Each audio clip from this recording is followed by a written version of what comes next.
وصحبه ومن والاه اما بعد۔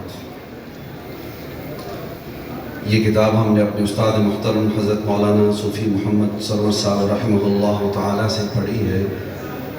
آج ان کی بہت زیادہ یاد آ رہی ہے، اور یقیناً جو آپ نے پڑھا ہے وہ انہی کا فیض آپ کی طرف منتقل کیا گیا تھا۔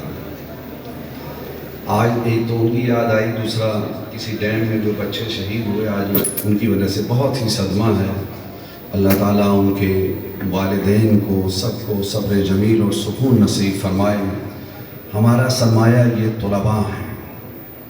اور تیسری طرف میں بھائی ناظم اشرف صاحب سے جمعرات کے دن بیٹھے ہوئے تھے، میں ذکر کر رہا تھا کہ الحمدللہ میں نے شرح عقائد کا اس دن 3 دفعہ سبق پڑھایا، اور اللہ تعالیٰ کے فضل و کرم سے شرح عقائد من البدایہ الی النہایہ ختم کروائی۔ دوسرا سال الحمدللہ مکمل ختم کروا رہا ہوں، اور عذاب قبر سے پہلے جو اس کی مباحث ہیں وہ بھلے بھلوں کو چکرا دیتی ہیں، لیکن ہم نے جس استاد محترم سے پڑھی تھی حضرت مولانا محمود اشرف صاحب عثمانی رحمہ اللہ تعالیٰ، اس دن بہت مجھے ان کی یاد آئی، بہت یاد آئی۔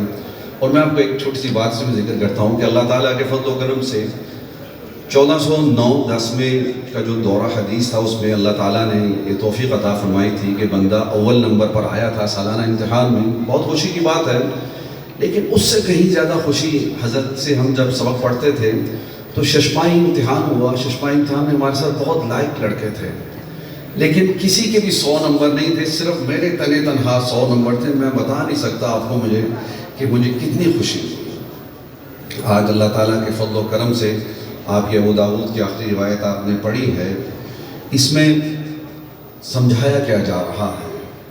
پہلا جو باب آپ نے قائم فرمایا صاحب کتاب رحمہ اللہ نے، یہ کتاب الجہاد کا یہ باب ہے، باب فی التولی یوم الزحف، اور آپ نے پڑھا ہے کہ جہاد کون سا معتبر ہے، لِتَكُونَ كَلِمَةُ اللَّهِ هِيَ الْعُلْيَا، اس لیے جہاد کیا جائے کہ اللہ تعالیٰ کا کلمہ بلند ہو، یہ مقصود